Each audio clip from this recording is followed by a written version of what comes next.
मित्रांनो, हा एक अतिशय उत्तम सल्ला पहा.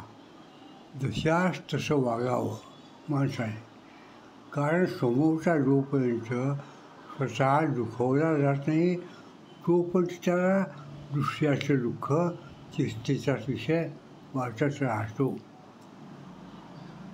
आणि या बाबतीमध्ये आपल्याकडे संतांनी म्हटलं आहे,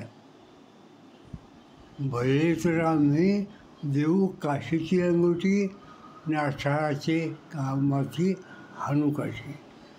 तसंच ज्या दिवशी मी इंजिनिअरिंग कॉलेजमध्ये प्रवेश घेतला तेव्हा आमचे प्रिन्सिपॉल जे होते डिसूजा, त्यांनी सांगितलं होतं की आयुष्याचा एक जरा लक्षात ठेवा, जेव्हा तुम्ही दुसऱ्याला काही बोलता, ज्याला तुम्ही बोलता त्याच्या ठिकाणी समजून बोला, म्हणजे तुमचं वागणं बोलणं सुधारेल.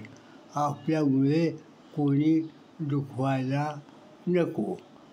पहा, केवढे मोठी सगळी लोक देऊन जातात, पण काळाच्या ओघात आपण ते विसरतो आणि आपला विसरभोळेपणा आपल्या दुःखास कारण होतो. म्हणून हा सल्ला सगळ्यांनी मानणं गरजेचं आहे.